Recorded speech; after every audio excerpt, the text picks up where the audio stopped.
Baik, insya-Allah. Kita sambunglah sikit noh.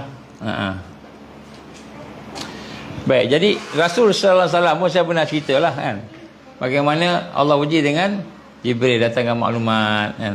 Ni cucu yang sayang ni, seorang akan kena racun mati. Seorang akan kena apa namanya bunuh kan. Nabi tak minta, ya Allah, jadilah dia mati dalam keadaan baik ya Allah kan. Mati dalam keadaan aman ke, sakit-sakitnya, mudahnya ke kan. Tak ada, Nabi tak minta. Jadi Allah SWT nak menguji Rasul SAW bagaimana sayang kepada siapa sayang. Jadi kemampuan kita untuk murabi itu, menilai kemampuan itu sesuatu yang penting. Kenapa? Sebab kita akan menangani masalah secara tarbawi. Kita nak latih. Kita menghadapi masalah, nak tangani secara tarbawi, secara yang mendidik. Secara yang mendidik, bukan secara biasa-biasa ni.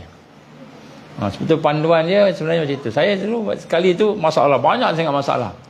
200 km, 200 batu, driving seorang-seorang daripada New York pergi ke New Jersey. Naik kereta seorang-seorang. Kan?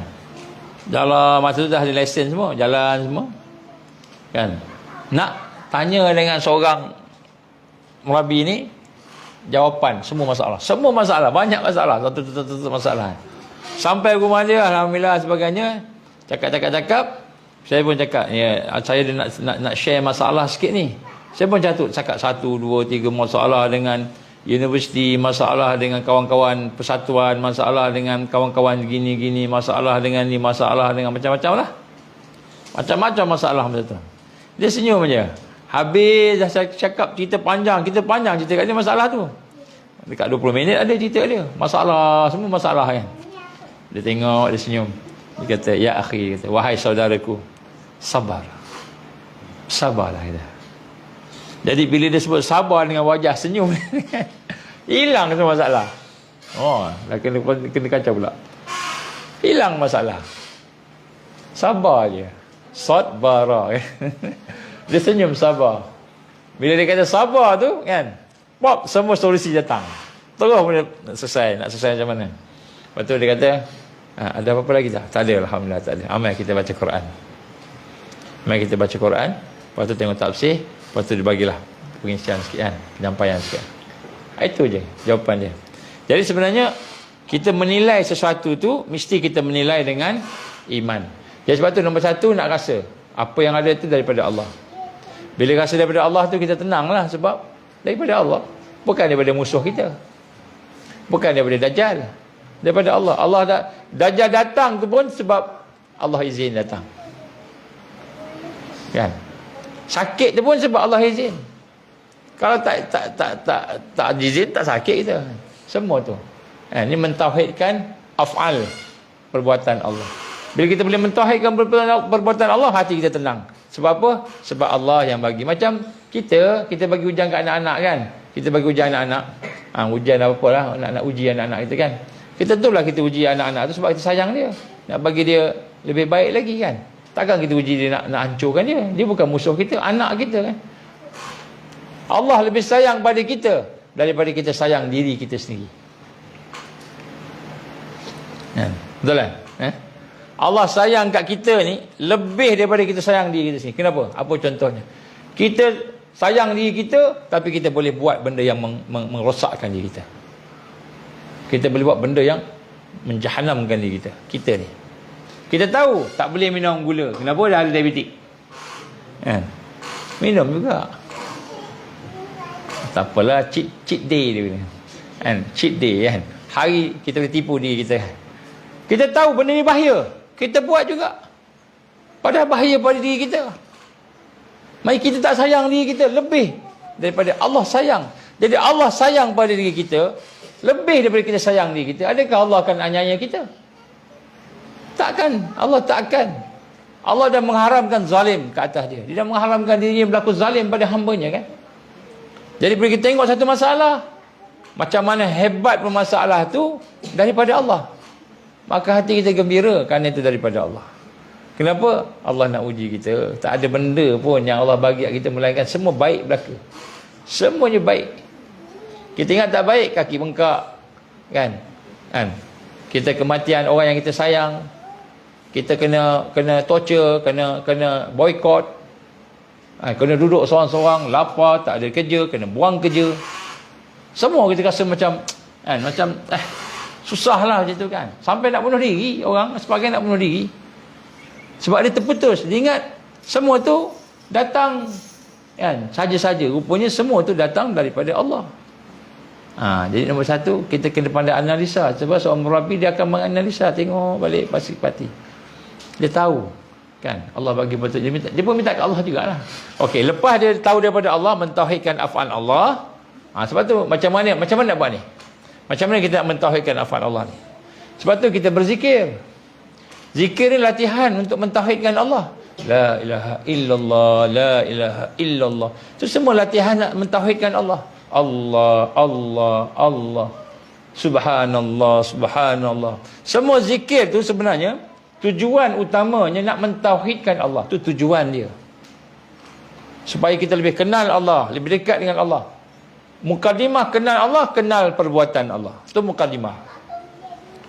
Sebab tu kena buat ni, zikir kena buat. Sebab tu ni kekuatan menganalisa Allah bagi. Kita analisa dengan iman, melihat af'al Allah, perbuatan Allah. Terus kita rasa senang. Mula-mula kata kematian anak, ada sahabat kita meninggal, anak meninggal. Allah izin anak meninggal, terkejut. Maknanya tiba-tiba kan, tiba-tiba terkejutlah, benda yang mengejutkan. Anak meninggal dunia. Sedih, memang sedih. Tapi itu pun perbuatan Allah juga.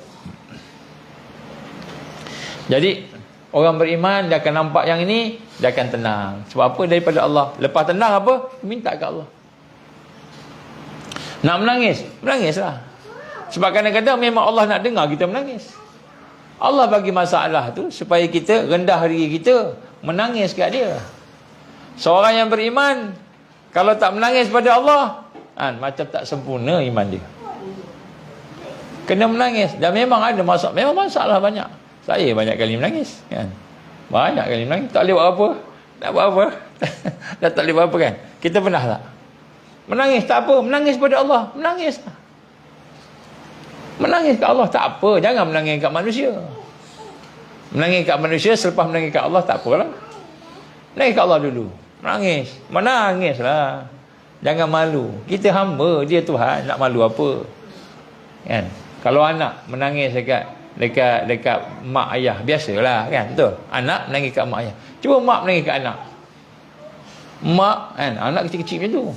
Kita menangis kat dia kan. Malu tak? Malulah kita mak.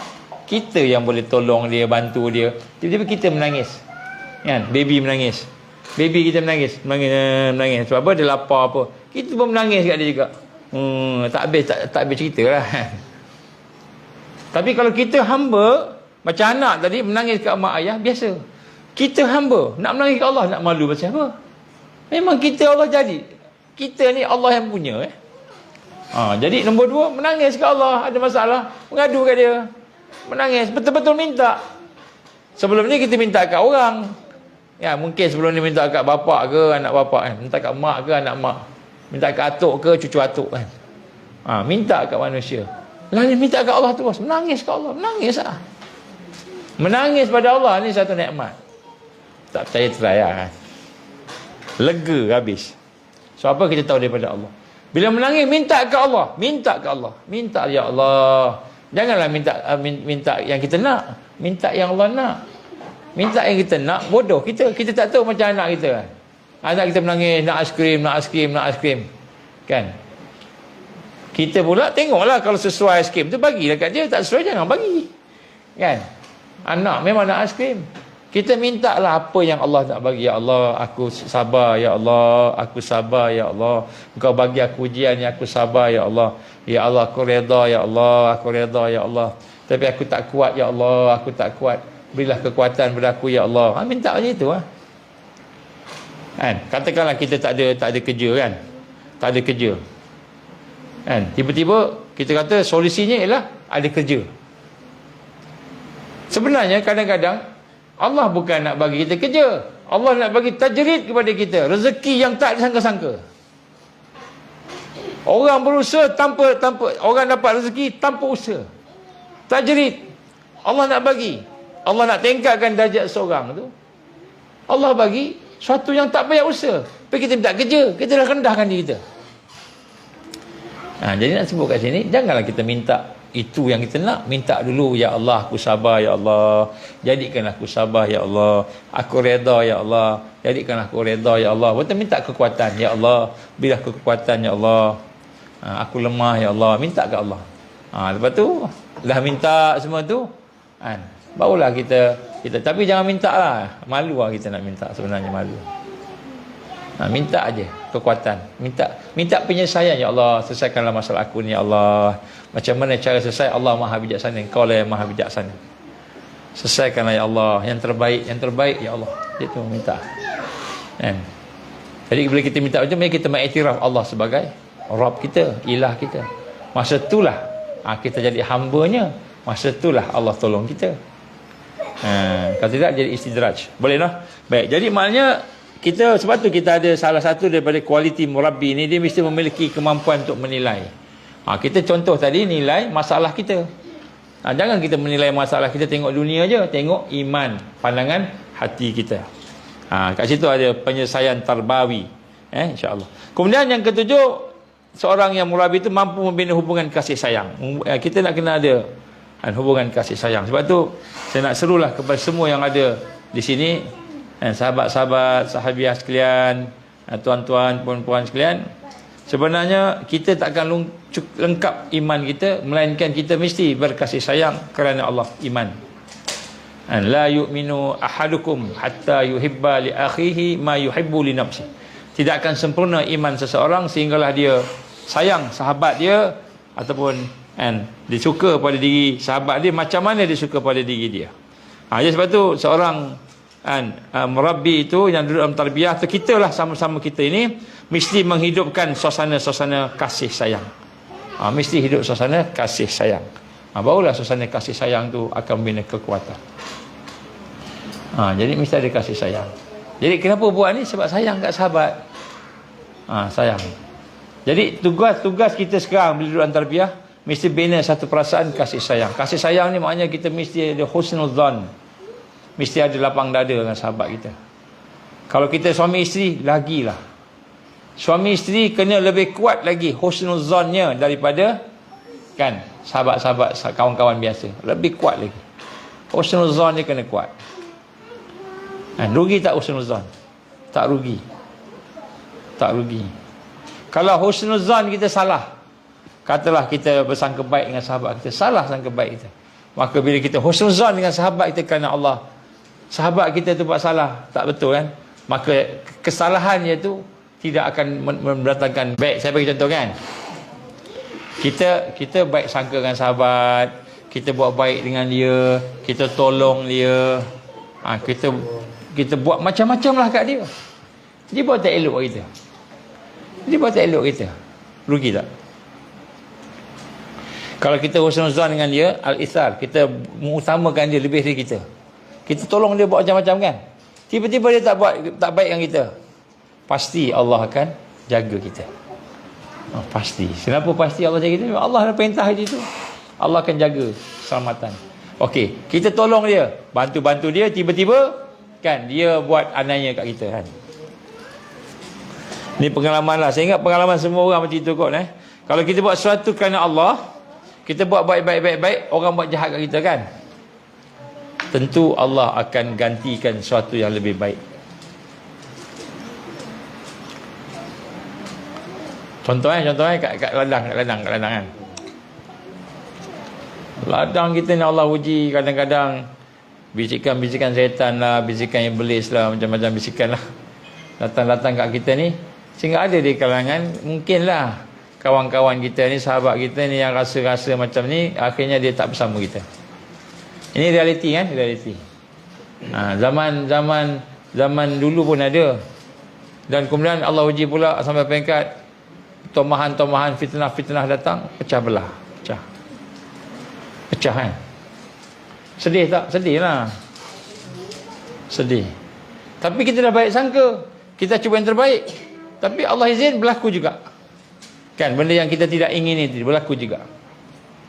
Tidak berlaku.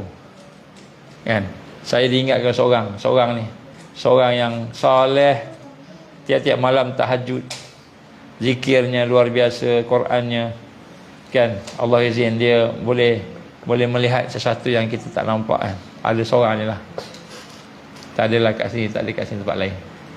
Jumpa dengan dia, kan, cakap dengan dia, mengadu kat dia lah, nak tanya kan, pokok lah kita salah kan, nak minta nasihat dia lah, apalah nasihat, apalah salah saya kan, pokok lah. Dia kata memang Allah nak uji dengan benda tu, dan dia kata memang akan berlaku perpecahan. Masa tu belum pecah lagi, belum lagi ini kan, Allah akan uji ni tak ada, orang ni tak ada semua ni. Ramai ni orang rapat-rapat semua akan tak ada, dia kata kan. Lepas tu nak buat macam mana? Kena sabar. Kita kena tetap dalam syarak. Maknanya kita kena husnuzan dengan Allah, husnuzan dengan qada dan qadar Allah. Allah izin bila kita buat itu kan, Allah gantikan dengan lebih baik lagi. Sahabat lain tak ada kan, rupanya Allah datangkan sahabat-sahabat lain yang lebih baik daripada sahabat yang tak ada tu. Sahabat yang tak ada tu, alhamdulillah lah, dia teruskanlah kehidupan dia kan. Kita tak adalah nak kasih apa-apa. Tapi nak sebut kat sini, bila kita buat benda yang Allah suruh ni, pasti Allah tolong, pasti. Jadi jangan rasa rugilah. Kita buat baik kat orang, sahabat kita, tiba-tiba sahabat kita ni kena rasuk dengan jin mana entah, syaitan mana entah, akhirnya sahabat kita tu pun kan buat apa? Buat benda jahat kepada kita. Tak apa, dia buat benda jahat tu Allah izin, maka Allah akan ganti dengan lebih baik. Sebab tu teruskan buat benda baik, teruskan buat benda baik, teruskan. Allah akan ganti. Jadi ini antara perkara yang kita hadapi lah. Ini real, benda real. Bukan sekarang, sebelum ni. Contoh. Saya dulu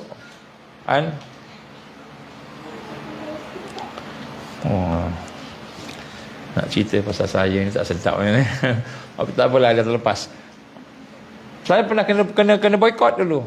Kena boikot, kena apa dipanggil? Kena asingkan daripada kawan-kawan yang rapat-rapat ni, baik-baik ni. Yang Islamik ni, yang dakwah semua ni. 5 tahun difitnah. Teruk masa tu lah. Sampai tak boleh nak buat apa lah. Kena fitnah ni tak boleh cakap, tak nak balas. Kita cakap lagi teruk. Diam. Jadi memang diam. Lepas 5 tahun baru benda tu terdedah. Allah izin 5 tahun. Bayangkan 5 tahun tu kita tak boleh jumpa kawan sahabat-sahabat rapat kita ni, sebab fitnah tadi. Lepas 5 tahun kan, sahabat-sahabat tadi datang balik, kami minta maaf lah, sekian, minta maaf lah, sekian. Masa tu seronok lah kan? Tapi kita tak pernah nak ni.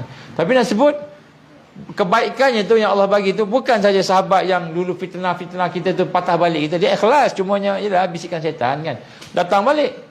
Allah izin jumpa lagi sahabat lain lagi baik lagi daripada tu, lagi baik, lagi kuat lagi daripada dia. Maknanya sekarang sahabat dah bertambah lah, bertambah. Yang lama pun ada, yang baik-baik, yang ikhlas ni, yang baru pun ada, bertambah lagi. Jadi itu fitnah. Saya ingat lagi masa kena boikot, kita kena boikot sahabat-sahabat yang kita sayang kan, sahabat orang yang kita sayang. Family boikot, mungkin ada sekarang ni kita pun family boikot je kan. Family boikot kan, sampai peringkat family boikot. Jadi nak sebut kat sini, bila orang boikot kita ni, kita sabar, kita teruskanlah baik sangka, buat apa sebagainya. Allah izin kan, dia akan ganti balik. Yang pertama, yang ikhlas, yang baik, dia akan patah balik, dia akan sedar. Kemudian yang lain-lain tu pun sama juga, lagi banyak berkembang. Macam itulah. Jadi jangan rasa rugi, baik sangka dengan sahabat kita, baik sangka dengan suami isteri kita. Kalau suami isteri kita tu soleha tu, jangan rasa rugi, baik sangka dengan dia. Baik sangka dulu, kemudian lepas tu baru dapatkan penjelasan, tabayun. Kena dapatkan penjelasan kalau benda tu tak kena kat kita kan. Jadi yang ketujuh ini Asas kepada hubungan tadi ialah kasih sayang atas dasar iman.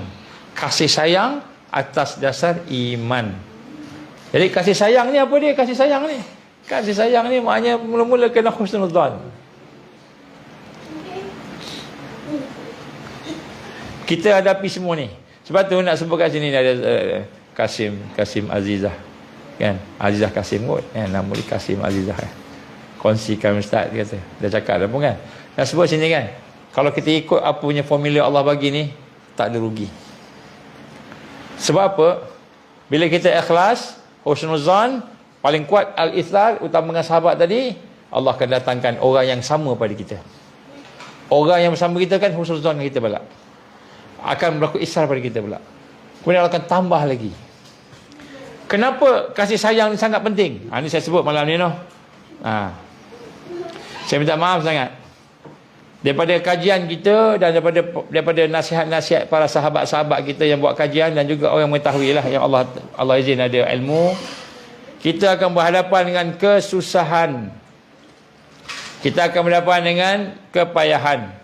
Kalau dulu PKP 2020, 2021, 22, 23 ni okey sikit lah kan. Kita berhadapan kesusahan. Ada yang kena kejar, tak nak ambil vaksin, tak nak ambil ubat ni, ada yang kena sakit, ada yang kena tidurkan, ditidurkan pun ada di kalangan kita. Maknanya susah lah, susah. Jadi jangkaannya dalam setahun ni, 2 tahun ni akan datang ni akan jadi semakin susah. Ni hadis Nabi SAW. Tidak akan berlaku kiamat sehingga hari mendatang, semakin hari semakin susah, semakin susah. Dan pada masa itu kita akan merasakan bahawa antara bekalan yang besar bila kita bersama dengan sahabat-sahabat yang sayang dengan kita. Sahabat yang sayang dengan kita, seangkatan dengan kita ni, yang sanggup bersusah payah dengan kita. Sebab tu ada istilah hijrah. Nabi SAW, salah satu asbab hijrah ni, kerana di Mekah tidak boleh maksima berkasih sayang, tak boleh. Ada yang kena sekat lah, apalah macam-macam. Tetapi bila hijrah bersama dengan Ansar, Muhajirin yang berhijrah tadi, Allah izin kasih sayang maksima. Ukhuwah tu maksima. Di situlah barakah dan rahmat Allah.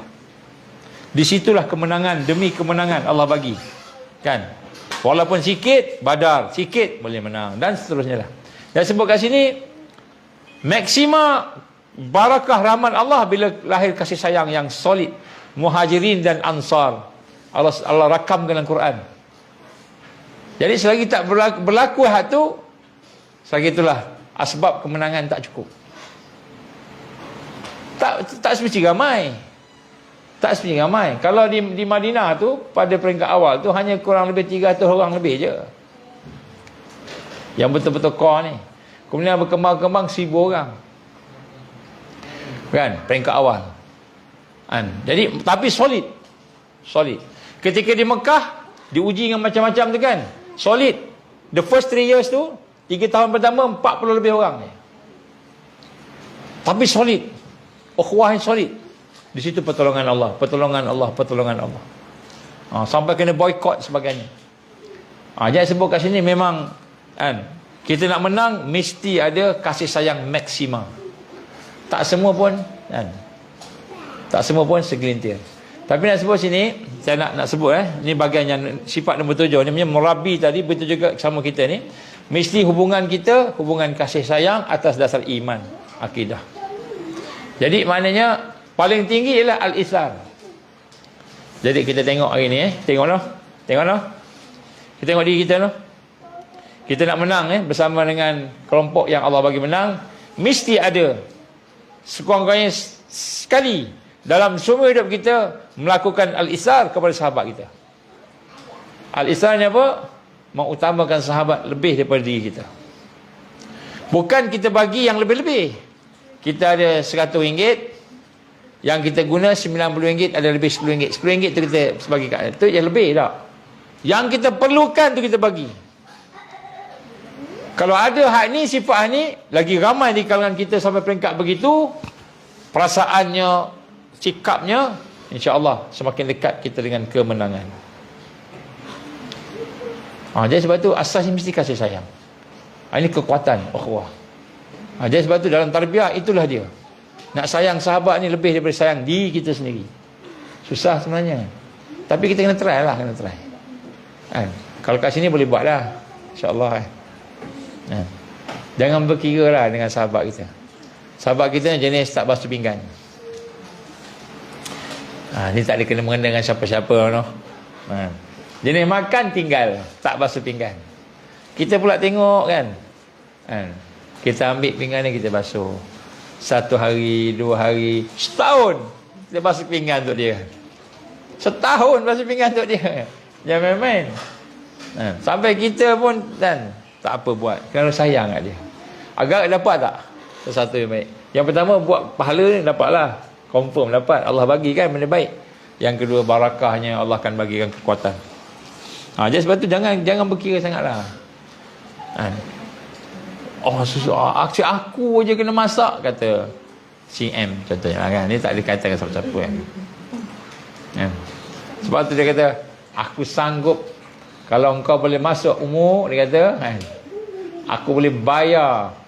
Sebab apa nasi dia yang masak. Orang lain tak nak masak. Orang lain tak nak masak sebab tak tahu masak. Dia yang pandai masak dan dia yang boleh masak. Contohlah. Ini contoh tak ada kaitan siapa-siapa no. Jadi nak sebut macam ni tak apa. Kita jangan berkira. Sebab paling maksimal al-isar. Al-isar ni apa? Kita utamakan sahabat lebih begitu. Kalau sampai peringkat tu maknanya kita sampai macam sahabat-sahabat dululah, Muhajirin Ansar. Tak berkira sangatlah. Ini semua syarat kemenangan.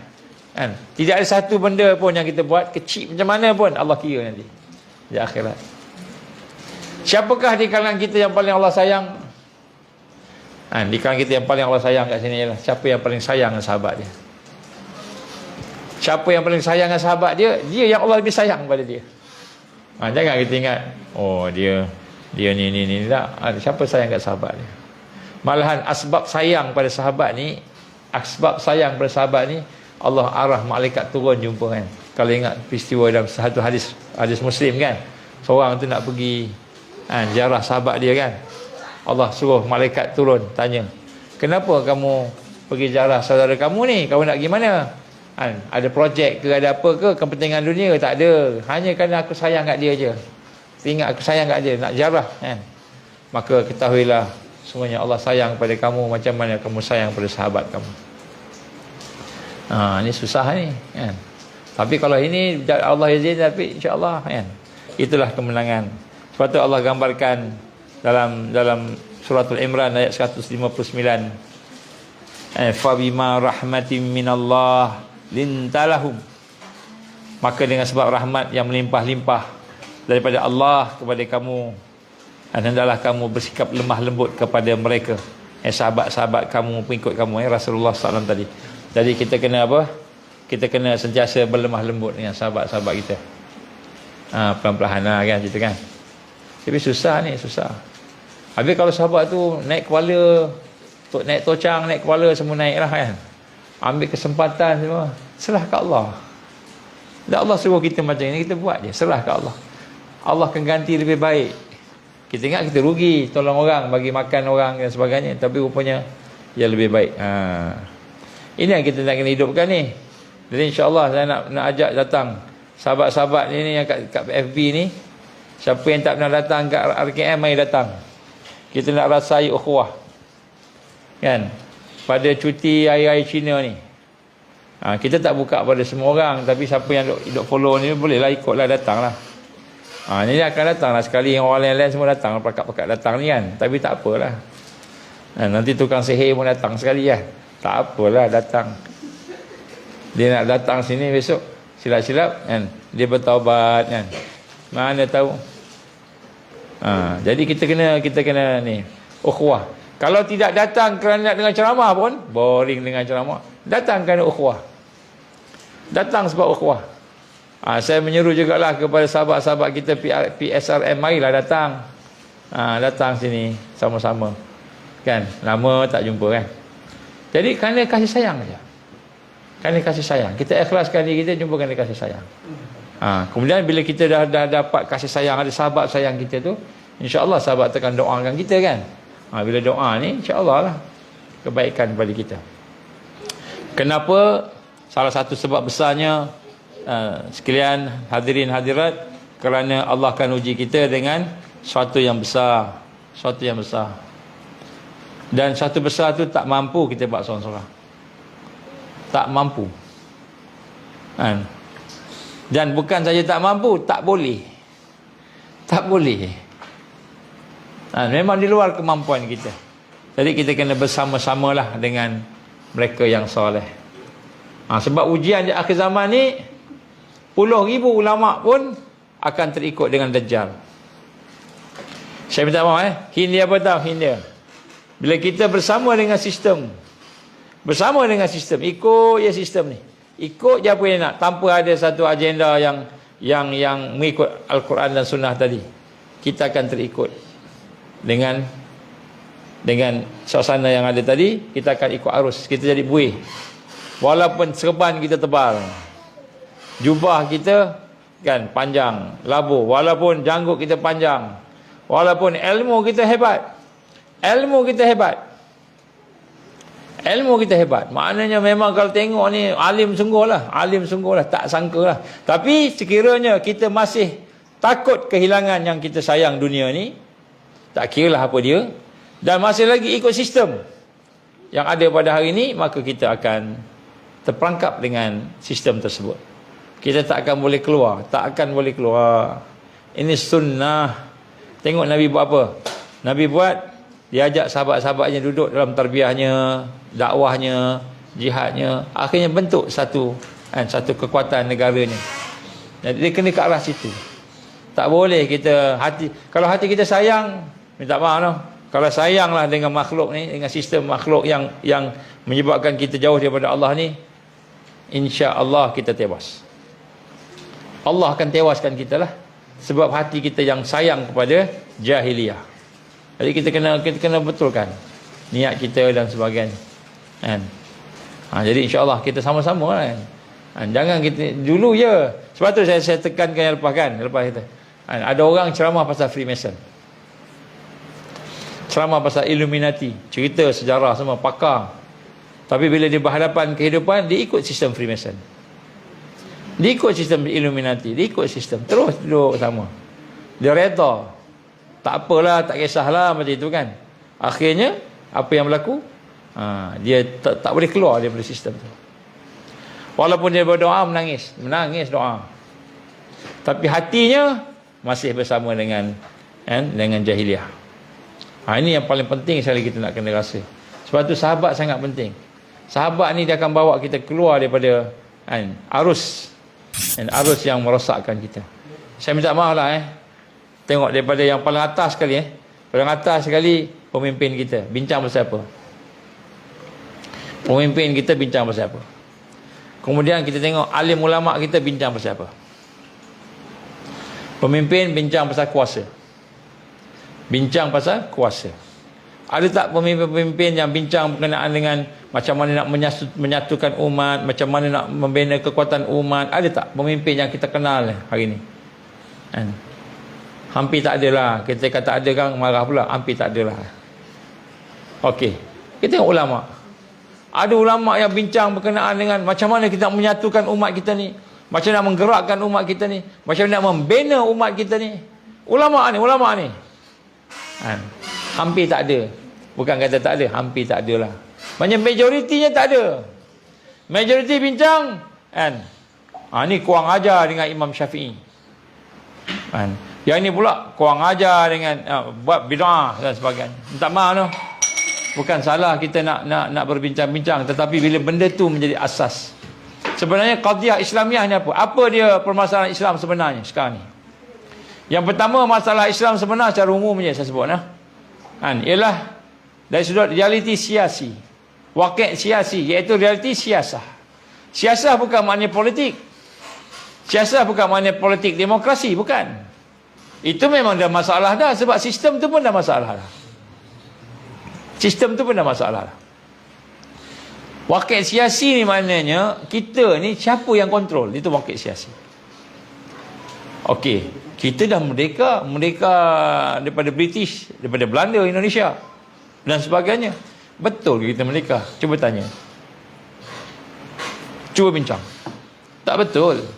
Kita belum merdeka lagi.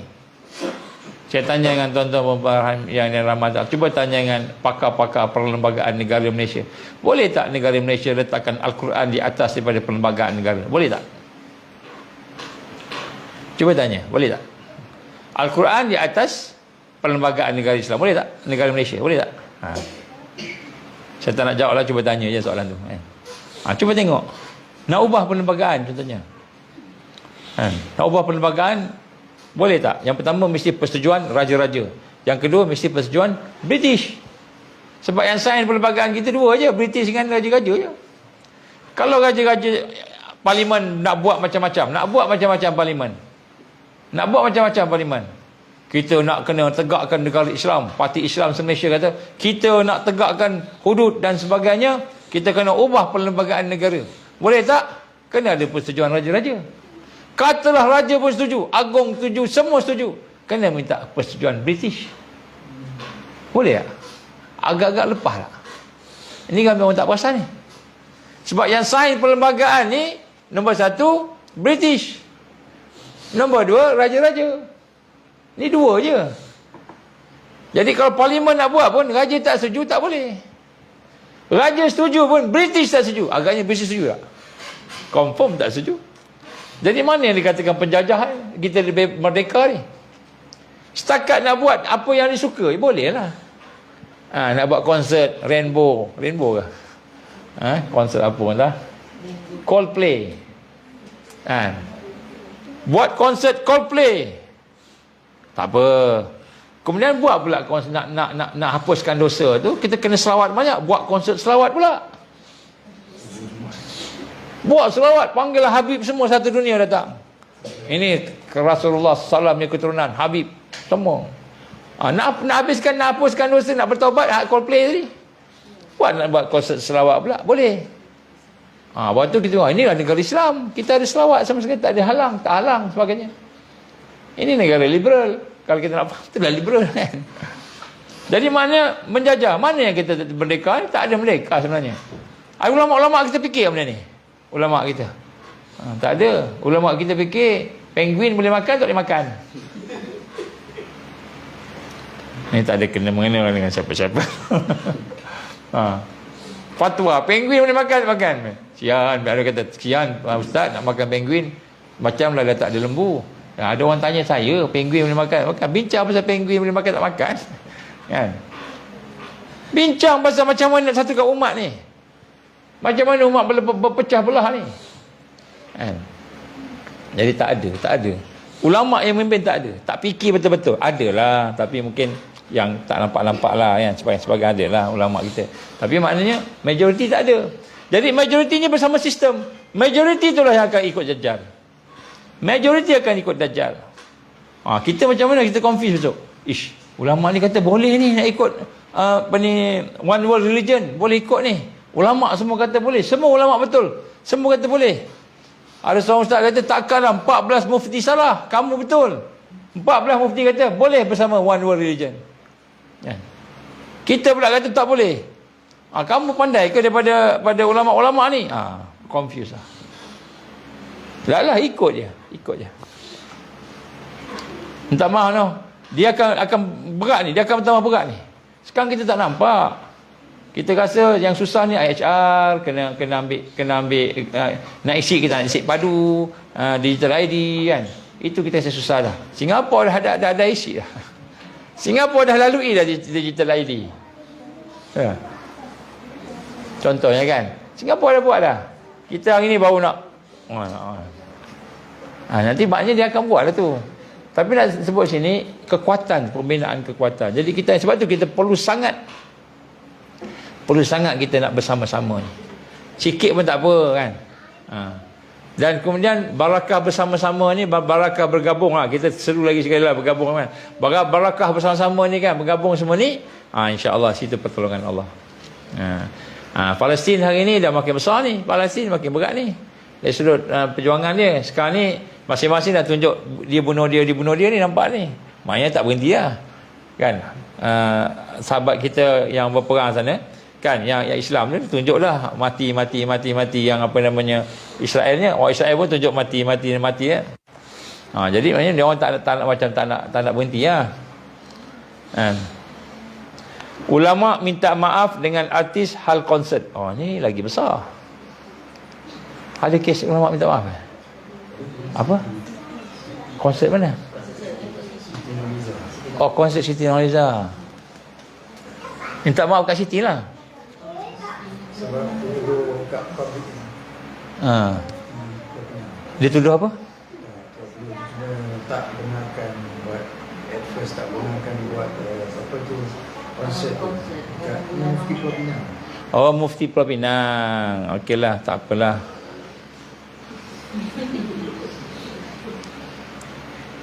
Ulama pun kan hari ni itulah kita nak kena tengok pasal konsert, fatwa ni kan. Cubalah fatwa kan haram berpecah belahan. Cuba fatwa aja kan. Haram berpecah belah kan. Haram kita bergaduh sama kita. Kena bersatu, cari jalan bersatu. Patutnya mufti-mufti kita ni, menteri kita ni satukan balik kan. Macam mana nak bersatu? Kembali kepada Al-Quran dan Sunnah. Al-Quran Sunnah macam mana? Bincang Al-Quran Sunnah lah yang bersatu. Pengalaman kami insya-Allah. Tuan-tuan, pengalaman kami lah noh. Masa peristiwa Mabi Marah tu kan.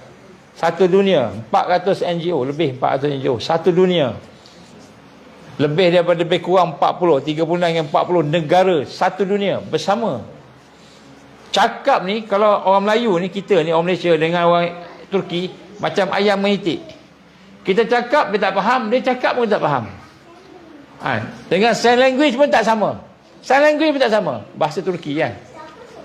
Tapi bila berhadapan dengan Yahudi ni bersatu. Orang bukan Islam pun bersatu dengan orang Islam. Orang Kristian padri pun semayang sama dengan orang Islam. Kita kena lawan dengan komando Israel. Dan akibat dari persatuan itu, penyatuan hati itu, matlamatnya yang besarnya nak bebaskan Aqsa. Sementara tu nak bantulah sahabat-sahabat yang di sana kan, di Gaza sebagainya. Allah bagi pertolongan. Itu baru nak kemanusiaan tu. Dah bersatu dah Allah tolong. Sekarang ni masalah kita tak bersatu. Ulama tak bersatu. Apa faktor tidak bersatu? Antaranya politik lah. Pecah belahkan kita. Betul tak? Marah lawan politik lagi. Kan?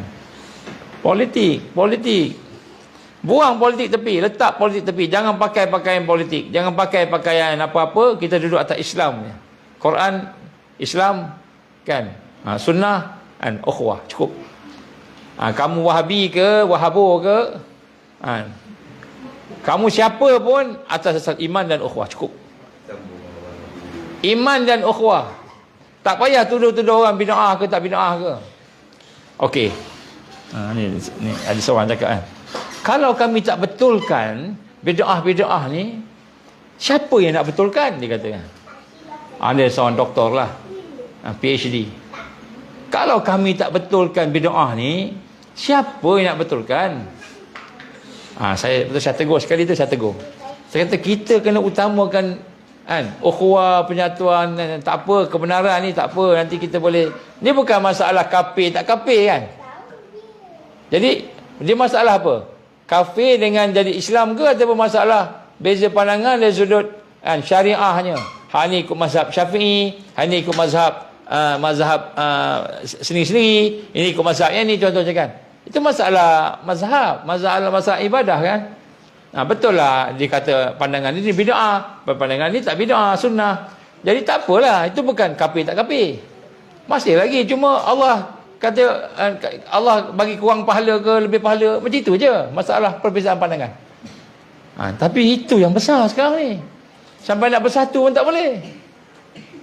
Jadi kenapa kita nak apa ni besar-besarkan benda? Betul kata tak boleh, kita kena jaga kebenaran. Kebenaran dia tak faham. Ini saya keluar marah ni. Dia bukan masalah kebenaran, al-haq ni kebenaran. Kebenaran ni ad-din. Ni masalah ad-din, agama. Yang kita bincang tu masalah syariat. Syariat ni mazhab. Masalah beza pandangan. Abu Bakar radhiyallahu anha As-Siddiq dengan Umar bin Khattab radhiyallahu, ada pernah berbeza pandangan tak? Banyak kali berbeza pandangan. Tapi macam mana dia resolve? Dia ketepikan perbezaan, dia utamakan pesan penyatuan. Jadi nak sebut sini bukanlah maknanya kita tak nak pegang, tapi utamakan persatuan, penyatuan. Kita nak semua ustaz-ustaz ni berhentilah berdebat-debat, berhentilah berjidal kalam. Yang pening rakyat dan umat. Umat pening, tak tahu. Okey, katakanlah UAI dengan Dr. R berdebat. Dr. R berdebat dengan UAI. Tahu kan? Semua tahu lah tu macam tu kan. Saya cakap ni contoh kan, berdebat. Jadi berdebat. Okey, katalah berdebat. Dr. R dengan hujah dia, UAI dengan hujahnya. Dua-dua betul belaka. Okey, siapa yang nak akan kata siapa yang betul, yang menang? Siapa? Ada orang lagi pandai lagi ke? Tak, rakyat yang akan ni. Rakyat makin tu makin pening. Yang ini kata macam ini, yang ini kata macam pening. Padahal tu hanya perbezaan khilaf. Oh, ini khilaf sesat ni. Sesat pada pandangan kamu, sesat. Siapa yang boleh jadi hakim ni? Amirul Mukminin. Amirul Mukminin. Adakah Amirul Mukminin sekarang? Tak ada. Jadi kita duduk berdebat, siapa yang jadi hakim? Rakyat jadi hakim, pening kepala semua, confused. Dah semua ikut liberal belaka. Senang, tak payah gaduh-gaduh. Ikut liberal, terima semua pandangan. Jadi sebenarnya kita kena bersama, lapang dada. Jangan pentingkan ataupun jangan utamakan perbezaan. Kita utamakan kesamaan. Itu yang penting tu kan. Minta maaf lah, saya cakap ni kadang-kadang ada orang marah pula. Tak apalah nak marah pun, tapi nak sebut sini kita kena kembali kepada penyatuan umat. Sebab kita duduk dalam jaringan syaitan ni, kita bergaduh ni. Bergaduh ni duduk dalam jaringan syaitan. Tak payahlah tulis Wahab bodoh, jangan tulislah sian. Nanti orang nama Wahab ni terasa hati. Kita jangan cakap Wahab bodoh kan. Padam Ali. Boleh padam lah, insya-Allah, tak apa. Memang ada orang panggil satu kumpulan namanya Wahabi, satu kumpulan namanya Ahlus Sunnah wal Jamaah, satu kumpulan namanya apa lagi dia? Ada lagi tak?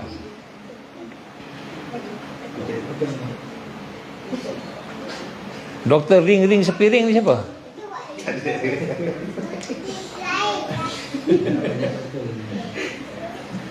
Sekali-sekali kita kena sonok-sonok sikit lah kan. Saya sebut tadi tu kan bukan sebab saya nak provoke siapa-siapa. Saya cuma nak sebut saya pun banyak lemah, saya pun tak pandai. Tapi marilah sama-sama kita bersatu. Itu je. Kita pasal balik kepada penyatuan je. Kalau kita ada beza pandangan, kita iktiraf lah. Dia pun boleh tak kata engkau bid'ah, engkau sesat, engkau kafir, boleh tak? Cuba sebut. Engkau bid'ah, engkau sesat, engkau kafir. Kenapa bid'ah? Baca kunut. Contoh kan. Bid'ah ni dhalalah, sesat, kafir. Boleh panggil kafir boleh? Yazbillah min zalik. Jangan. Bahaya sangat. Tak boleh. Jadi beza ni beza pandangan je. Ada orang nak baca kunut, bagilah dia baca kunut. Dia tak nak baca kunut, tak apalah, dia dua pandangan berbeza. Contoh, ada orang nak buat tahlil tak apa, dia kata sesat. Tak apalah, tu pandangan dia sesat, pandangan ini tak sesat, teruskan. Dia ada hujah dia. Jadi kita utamakan yang boleh menyatukan ni. Jadi kita ni dah terperangkap dengan debat, suka debat. Masa kita sekolah-sekolah berdebat tak apalah. Masuk universiti berdebat tak apa. Saya dulu mengajar UAE, memang UAE ni antara pakar berdebat, betul? Pernah menang debat dunia kan? Pakar debat UAE ni. Dekat UAE berdebat, okeylah. Dekat Jordan berdebat, okeylah. Dah jadi apa ni, model umat ni sebagai penceramah, pendakwah sejuta umat ni kan. Janganlah berdebat, kita cari jalan tengah. Kalau orang nak ajak berdebat sebagainya, tunggu bila ada Amirul Mukminin besok, dah ada raja yang sah, khalifah yang sah, Kan dah ada Amirul Mukminin, masa tu debatlah depan dia. Cakaplah pandangan saya gini, ni semua bid'ah, jangan buat tuanku. Jangan buat. Dia jadi raja kan. Jangan buat tuanku. Tuanku berkata, okey, aku ikut yang ni. Tahun ni ikut semua pandangan Dr. R. Tahun depan UAI pula, kata Amirul Mukminin. Tak apalah. Sekarang tak boleh. Siapa betul? Tak tahu. Pengikut Dr. R semua kata Dr. R betul. Pengikut Dr. Z kata Dr. Z betul. Semua pakat betul, berpecah belaka. Jadi nak sebut kat sini, marilah sama-sama kita bersatu. Sebab kita perlukan. Ujian akan ni. Memang akan dipecah belahkan. Kita akan dipecah belahkan. Kita akan terkejut nanti ada ulama-ulama yang bersama Dajjal. Kita akan terkejut nanti. Ada ulama bersama Dajjal. Kenapa ulama bersama Dajjal? Yang pertama, kerana imannya kepada manusia, takut kehilangan sayang tu, dia tak boleh nak lawan. Takut kehilangan apa? Madrasah. Sayang kat madrasah, ikut Dajjal. Sayang dekat madrasah supaya madrasah tak kena tutup, ikut Dajjal. Sayang kepada dia punya apa benda tu tak tutup, ikut Dajjal. Itu sayanglah. Sayang pada pemimpin, pengikut dia, ramai pengikut dia nanti berpecah, ikut Dajjal. Itu satu. Yang kedua, memang dia memilih Dajjal tu. Ya, sebab dia ikut sistem, tak boleh lari. Satu, sayang pada nafsu dia, yang kedua sistem. Dah bersama dengan sistem, tak akan boleh keluar. Kita dah ikat diri kita, telinga kita, mata kita, lidah kita, akal kita, hati kita dah ikat dengan sistem. Sayang dengan sistem. Memang Imam Mahdi datang, dia akan lawan Imam Mahdi nanti. Sebab tu susah. Sebab tu ramai akan tergelincir. Kita mohon pada Allah petunjuk dan hidayah. Sebab tu pada hari ini kita menyeru, marilah sama-sama kita bergabung, bersatu, sama-sama kita benalah orang Islam ni sendiri. Kan? Banyak benda nak kena buat ni. Kalau tak tahu nak kena buat apa selain berdebat tu, mari kita jumpa bincang-bincang. Tapi tak nak bincang dekat dalam YouTube ke apa, bincang personal lah. Tak kira ajak berdebat pula. Perlunya berdebat pada hari ni, tajuk dia pula. Ajak kita pula. Kita tak perlu berdebat, dia nak perlu berdebat. Buat tajuk pula. Buang masa kan. Jadi insya-Allah kita doakanlah mudah-mudahan Allah ampunkan dosa kita, kelemahan kita. Allah ampunkan segala keaiban kita yang banyak ni. Dan kita mudah-mudahan Allah berikan kepada kita kekuatan untuk bersatu padu. InsyaAllah. InsyaAllah. Dan mudah-mudahan Allah bukakan pintu hati orang yang ikhlas. Orang ikhlas, apa maksud ikhlas? Tak ada kepentingan. Tak ada kepentingan, tu ikhlas. Tak ada kepentingan. Tak ada dah nak dunia ni kan. Nak dunia apa lagi? Nak perang ni. Imran Hussein kata perang dunia ketiga nak berlaku. Penganalisa tentera daripada Amerika kata perang dunia boleh terjadi sekarang ni. Perang dunia nak berlaku. Dan ikut apa yang WEF kata. WEF kata dalam persidangan di Davos pun dia kata dia melihat perang dunia akan berlaku. Ada orang sebut ni, banyak kali sebut. Tapi perang dunia ni bukan macam dulu. Ada sekutu Amerika, sekutu sebagainya. Perang dunia ni maknanya setiap negara akan berhadapan dengan peperangan yang tersendiri. Ada negara berhadapan dengan peperangan keuangan. Ada negara berhadapan dengan keuangan bencana alam. Ada negara berhadapan dengan keuangan perpecahan, bergaduh. Ada negara yang akan perang dengan jiran dia. Jadi semua masing-masing sibuk dengan perang masing-masing. Kenapa dia akan sibukkan kita dengan perang dan perpecahan? Sebab dia nak mengalahkan Islam, Taifah Mansurah yang ada di Palestin. Supaya kita tak fikirlah Al-Aqsa, tak terfikir Al-Aqsa. Dah tengok banyak banjir je, mana nak fikir Al-Aqsa? Tak ada hala tuju. Kita tak ada hala tuju, tak ada blueprint yang jelas. Yang kita tahu kan, nak jaga kita aja, makanan kita aja. Jadi bila Allah bagi bencana alam esok, kita fikir bencana alam aja. Terlupa dah Al-Aqsa nak kena bebaskan. Terlupa Dajjal nak merintah dunia. Terlupa. Yang kita tahu, hidung kita semua dah kena cocok dengan Dajjal. Masa tu tak boleh buat apa dah. Kalau kita boleh selamat lagi akidah kita, tak apa. Kita bimbang, masa tu akidah dah sesat. Kenapa? Kalau tak sesat, mati. Kalau tak sesat, tak dapat makanan. Kalau tak sesat, tak ada duit. Masa tu kalau nak ada duit, nak ada makanan, nak apa semua tu, mesti ikut Dajjal. Itu kita bimbang. Kita tak prepare daripada sekarang. Dia akan stimulate perang dunia ketiga. Tapi perang dunia ketiga bukan peperangan antara negara-negara, peperangan antara dua budaya yang berbeza. Itu budaya yang bersama dengan dunia dan budaya yang bersama dengan akhirat. Dua ni dia akan pecah. Jadi kita akan sibuk. Katakanlah apa ni, banjir. Kita fikir banjir je, terlupa dah Dajjal nak keluar. Jadi tak kuat, iman kita tak kuat. Akhirnya dia keluar, dia jerut leher kita dengan perancangan dia. Tu insya-Allah. Sebab tu kita kena duduk dalam program-program yang boleh memberikan kekuatan kepada kita, insya-Allah. Ni Dajjal dah dengar dah ni kita cakap ni. Dajjal dah dengar. Jadi dia kata kat sini Malaysia ni ada orang yang nak menyatukan orang. Ni kena doa banyak-banyak sikitlah. Tapi Allah ada kan? Allah ada. InsyaAllah. Jadi Allah akan menolong kita. InsyaAllah. Baik, itulah insyaAllah. Jadi saya ingin mengumumkan siapa yang ada kelapangan, siapa yang dah biasa dengan kuliah lah, kuliah dah tahu sebagainya, insyaAllah kali ini kita buka lah tamrin. Pada kali ini kita buka insyaAllah pada mereka yang dah biasa dengan kuliah di FB ke ataupun di mana-mana, maka boleh datanglah lebih dekat, kita berkenalan. Tujuan satu, ukhuwah, kan? Tujuan satu, ukhuwah, supaya kita kenal dengan sahabat-sahabat yang sama-sama tadi. Dan kemudian insya-Allah mudah-mudahan daripada pertemuan-pertemuan tu akan memberikan kepada kita kekuatan untuk bersatu padu, insya-Allah. Dan jangan lupa kalau siapa nak datang tu kena tanyalah dengan kita. Nanti tengok ke web Ansar, web ke FB Ansar. Tak ada web lagi kan? FB Ansar Malaysia. Ansar Malaysia kan? Ansar Malaysia tu kan? Dia punya tu. FB Ansar Malaysia. Jadi kat situ nanti adalah nombor telefon ke apa yang kita letakkan.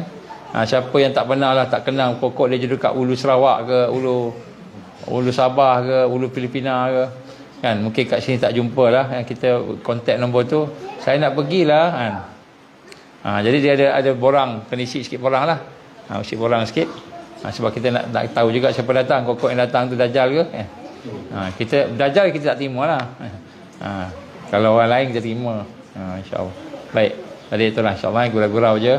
InsyaAllah mudah-mudahan Allah ampunkan dosa kita. A'udzubillahi minasyaitanirrajim. Bismillahirrahmanirrahim. Alhamdulillahirabbil alamin, wassalatu wassalamu ala asyrafil anbiya'i wal mursalin wa ala alihi wa sahbihi ajma'in. Allahumma innaka ta'lamu anna hadhil qulub. Allahumma innaka ta'lamu anna hadhil qulub. Allahumma innaka ta'lamu anna hadhil qulub qad istamat ala muhabbatik wal taqat ala ta'atik wa tawahadat ala da'watik wa ta'ahadat ala nusrati syariatik.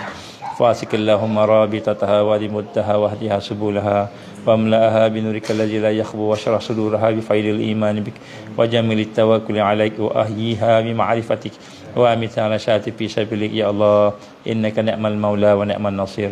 اللهم يا مقلب القلوب ثبت قلوبنا على دينك وعلى طاعتك وعلى جهاد في سبيلك.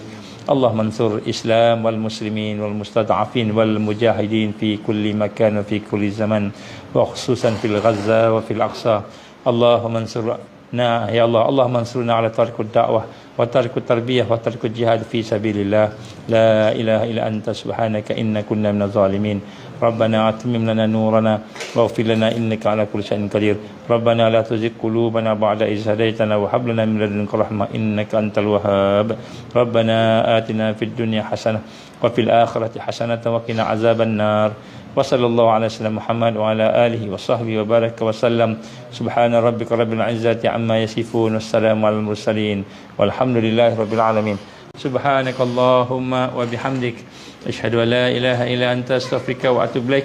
بسم الله الرحمن الرحيم. والعصر إن الإنسان لفي خسر إلا الذين آمنوا وعملوا الصالحات وتواصوا بالحق وتواصوا بالصبر. وبالله التوفيق والهداية. السلام عليكم ورحمة الله وبركاته.